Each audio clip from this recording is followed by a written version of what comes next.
¿Qué tal, alumnas y alumnos de primer grado de secundaria? Les damos la bienvenida a esta programación de Aprende en Casa.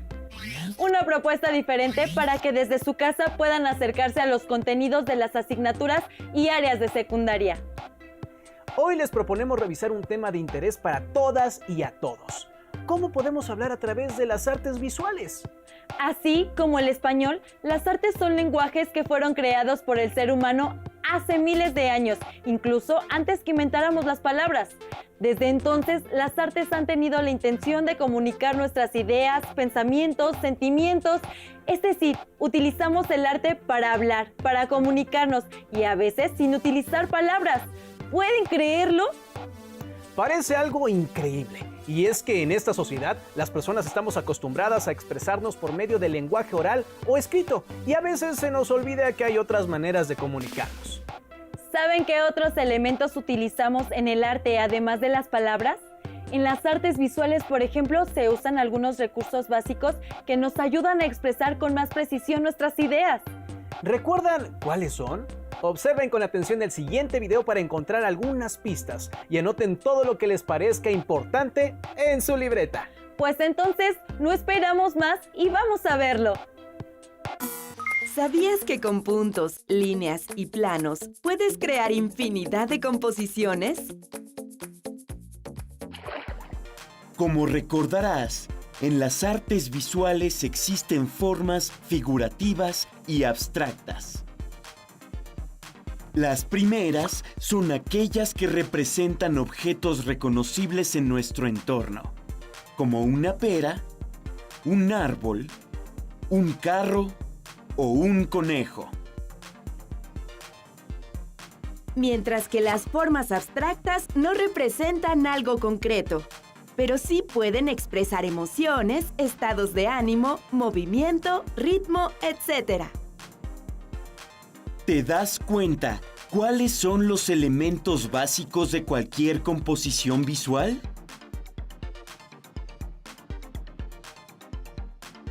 Así es, son el punto, la línea y el plano. El punto es la unidad mínima y puede tener muchas formas como estas. Con el punto podemos crear composiciones figurativas y abstractas. La línea es la trayectoria del punto. Imagina un punto que se dirige hacia otro punto. La trayectoria que genera representa una línea que puede ser tan larga y tan ancha como se quiera. Puedes usar todos los tipos y calidades de líneas en una composición figurativa o abstracta. Cuando las líneas siguen su trayectoria y vuelven a su punto de origen, se forma un plano. Existen diversas formas de planos. Los más conocidos son las figuras geométricas. Pero también hay planos de formas orgánicas que se caracterizan por tener formas fluidas más parecidas a la naturaleza, como las gotas de agua o las semillas. También puede haber planos como manchas que se obtienen por accidente o por las características o forma de los materiales con los que se trabaja, como las formas que se crean cuando caen gotas de pintura al suelo. Por ejemplo, esta es una composición figurativa realizada con manchas accidentales. Otras formas que se obtienen como manchas se parecen más a la caligrafía. Todos estos tipos de planos pueden originar composiciones figurativas y abstractas. Esta, por ejemplo, es una composición figurativa con manchas caligráficas. Y esta es una composición abstracta con manchas caligráficas.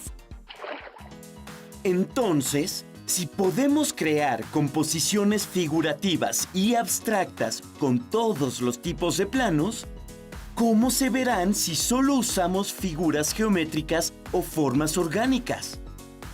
Esta es una composición figurativa con planos geométricos. Esta, una composición abstracta con planos geométricos.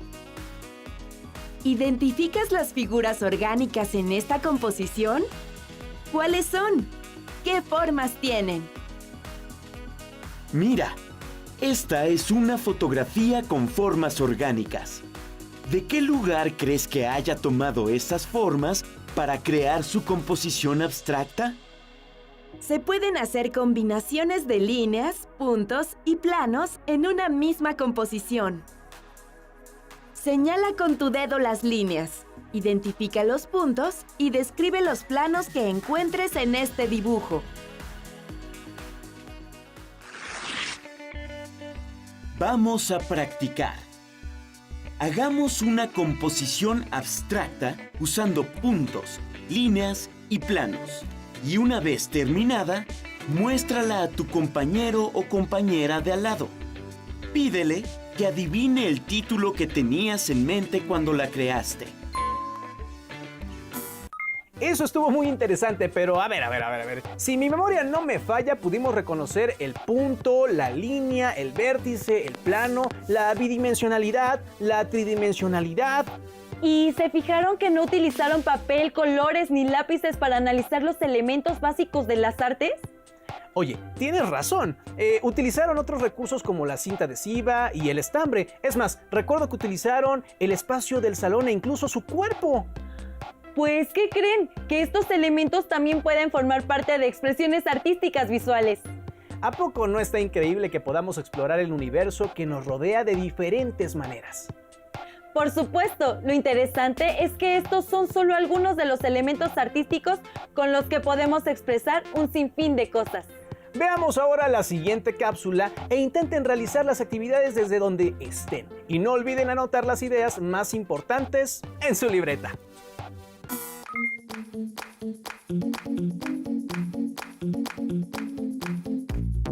¿Qué te sugieren las imágenes? ¿Conoces el Art Nouveau?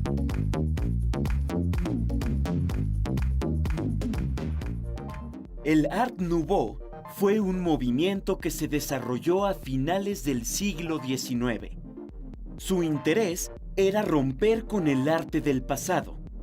Tiene un vínculo con el movimiento previo llamado Arts and Crafts, que buscaba revalorizar el trabajo creativo y artesanal medieval, frente a la deshumanización y estandarización de la Revolución Industrial.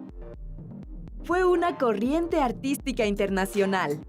En España tomó el nombre de modernismo, en Italia, Liberty, en Austria, Secesión y en Bélgica y Francia, Art Nouveau.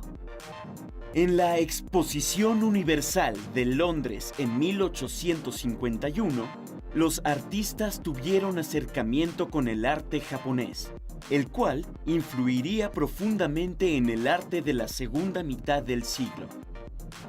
Así, el Art Nouveau tomó a la naturaleza como fuente inspiradora a través de la estilización e imitación de líneas flexibles, ondulantes y asimétricas. Largos tallos, hojas elegantes, tulipanes, rosas, libélulas, pulpos, así como la figura humana, principalmente la femenina, con sus líneas alargadas, estilizadas, proporcionando delicadeza y sensualidad. El modernismo buscó aproximar a las artes como la arquitectura, la escultura y la pintura a las artes decorativas, tales como el mobiliario, joyería, libros, publicidad e ilustración, y aplicarlas a la vida cotidiana. En nuestro país también se llamó Art Nouveau, y sus manifestaciones las podemos encontrar en la arquitectura del Gran Hotel Ciudad de México, edificado durante el Porfiriato. México vivía un proyecto modernizador que tocaría a la cultura y a la literatura. En 1898 se publica La Revista Moderna, vocera del modernismo mexicano e hispanoamericano. En sus páginas fueron publicados autores como Rubén Darío y Leopoldo Lugones. Escribieron Amado Nervo y Salvador Díaz Mirón. Además, fueron traducidos Charles Baudelaire, Walt Whitman y Edgar Allan Poe. Destaca el trabajo del artista simbolista Julio Ruelas, quien dominó la estética del Art Nouveau y acompañó con sus ilustraciones los textos de los colaboradores de la revista. Ruelas ilustra las páginas con motivos naturales, exóticos o mitológicos, de líneas curvas y asimétricas, con sátiros o centauros, cuervos y buitres, alimañas y perros, de mujeres dolientes o demoníacas. La revista moderna tiene un gran valor para la cultura mexicana, ya que en sus páginas participaron importantes artistas plásticos como Roberto Montenegro, Ángel Zárraga, Germán Gedovius y Alberto Fuster. Hagamos un homenaje a la revista moderna y a los artistas que la forjaron. Tendrán que organizarse en el salón de clases para saber quiénes ilustrarán, quiénes realizarán los textos, que pueden ser poemas, cuentos o notas periodísticas de su entorno. Diviértanse con su revista al estilo Art Nouveau y hagan sus propias propuestas artísticas. ¿Y tú? ¿Qué vas a dibujar? ¿Un fauno o un cuervo? ¿Qué vas a escribir? ¿Un cuento o un poema? Quedé maravillada con todo lo que podemos expresar por medio de las artes. Prácticamente no hay límites para aquello que intentemos decir. Los rostros con barro me parecieron muy originales y más lo que interpretaron cada una y cada uno de nuestros estudiantes. Pero lo que más me llamó la atención es que pareciera que las obras de arte me estuvieran queriendo decir algo, como si hablaran por sí mismas. Es que es lo que hacen. Mira, hagamos un ejercicio rápido. Tengo aquí una palabra escrita en una hoja. Te la voy a enseñar y la vas a leer en silencio. Pon mucha atención a todo lo que pasa en tu mente cuando te la muestre. Ustedes también háganlo desde casa. ¿Listos? 1, 2, 3. La palabra dice abuelitos. ¿Qué pasó en tu cabeza? Primero, en mi mente se escuchó la palabra abuelitos. Luego me acordé de mis abuelitos Poncho y Tina y luego... ¡Ay, sentí muy bonito! Y todo eso me lo dijo una palabra. Pues las artes tienen un efecto similar y no solo expresan mensajes por medio de la vista, sino por todos nuestros sentidos. De hecho, sus lenguajes nos hablan de una forma más profunda porque solemos crear arte con nuestras propias emociones, lo que a su vez genera también emociones, ideas y sentimientos en los demás. Pero ahora me surge una duda. ¿Le llamamos artes visuales porque hacemos uso del sentido de la vista para crearlas o apreciarlas? Entonces, sin el sentido de la vista, ¿no puedo crear artes visuales? ¿Qué les parece si para responder a tu pregunta vemos la siguiente cápsula? Recuerden anotar en su libreta aquellas ideas que les parezcan más interesantes. ¡Vamos a verla! La humanidad desde tiempos ancestrales ha tenido la necesidad de comunicarse, y una de las técnicas más efectivas que encontró es la narración, sea oral o pictográfica. ¿Sabes qué es la narrativa gráfica? ¿Cuáles son las características de una historieta o cómic? La narración por medio de imágenes es la más antigua que la humanidad haya realizado y conocido. El hombre primitivo utilizó las paredes de las cavernas para contar lo que le sucedía.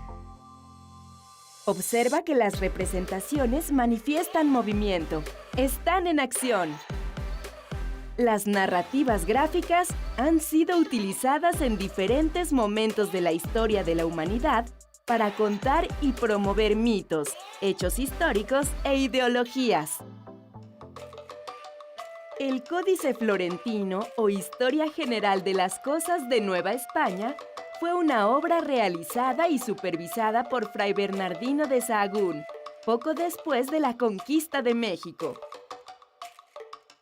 En el libro 12, las ilustraciones fueron plasmadas por los tlacuilos y narran la visión de los vencidos respecto a la conquista de Tenochtitlan. Observa la composición en 3 viñetas o cuadros, que nos narran la muerte de Moctezuma y su cremación, Observa la manera como está hecha la narración. La primera parte de la secuencia está coloreada y domina la presencia de esa especie de naranja dorado que vemos, al que se le denominó Minium. Un color que llegó al territorio mesoamericano por medio de los conquistadores. Por lo tanto, a través del color, los tlacuilos estaban manifestando que la muerte de Moctezuma y sus gobernantes fue responsabilidad de los conquistadores españoles, que no murió por causas naturales. ¿Te recuerda a algo que conoces? Las historietas y el cómic son textos icónicos verbales, es decir, textos que se valen de la imagen, figuras de personas, animales o cosas, para darles voz o palabras y enunciar un mensaje. A través de la historieta y el cómic, el autor trata de representar su realidad, situaciones y problemáticas de su sociedad de manera irónica o de humor. Asimismo, presenta historias fantásticas. En los elementos que conforman al cómic, encontramos las viñetas o cuadros. Estas son unidades narrativas que juntas nos dan la sensación de movimiento o paso del tiempo de las imágenes. Recuerda que las imágenes o iconos se pueden complementar con texto o frases verbales. Una característica importante es el uso del globo o nubecilla y nos indica al que está hablando. Se puede representar de varias formas. Si tiene terminación de bolitas, significa que el personaje está pensando. Si tuviera picos, podría simbolizar emociones como furia, miedo, clamor. También se apoya en el uso de la onomatopeya, que es una palabra que imita o recrea un sonido de la cosa o acción que se relata. Los invitamos a realizar una historieta. Estos son los pasos. Lo primero es escribir una historia corta. Crear a sus personajes. Diseñar el formato de las viñetas. Y colocar imagen y texto en cada viñeta para contar la historia de manera lógica. Diviértanse mostrando al grupo su historieta o cómic. ¿Qué te pareció la cápsula? ¿Te ayudó a resolver tu duda? Desde luego, las artes visuales cuentan con varias alternativas tanto para su creación como para su apreciación. Sin embargo, cuando se utilizan elementos no convencionales para crearlas, como por ejemplo los elementos de contexto o nuestro propio cuerpo, su registro se realiza por medio de técnicas como la fotografía o el video, los cuales pueden ser principalmente identificados y analizados por nuestra vista. Por eso se le llama visuales. Tienes razón, aunque no solo existen estas dos formas de registrar una pieza artística, hay artistas que realizan sus creaciones en la arena de la playa, aunque solo dure unos minutos. En esos casos entonces lo importante es el proceso, o sea, todo lo que ocurre tanto en el cuerpo, en el tiempo y en el espacio durante la creación de la pieza. Supongo entonces que las emociones e ideas que cada artista quiere expresar con sus obras son a veces la verdadera intención de su arte. Y ahora que lo pienso, podría ser que incluso el hecho de que su obra pueda durar tan poco tiempo tenga también un significado especial. ¡Qué interesante es todo este arte! Así es, ahora los invitamos a que los apuntes que tomaron de esta sesión los transformen en ideas, imágenes, colores, texturas, formas, sonidos, movimientos, lo que ustedes quieran. Con esos elementos, aventúrense a crear una obra de arte visual utilizando alguna técnica de las que vieron en las cápsulas. Pueden compartir el resultado con su familia y cuando regresen al salón de clases háganlo con sus compañeros y compañeras, maestra o maestro. Recuerden que las artes nos hacen libres porque nos ayudan a expresar de manera creativa y divertida todo aquello que queremos decirle al mundo. ¡Hasta pronto!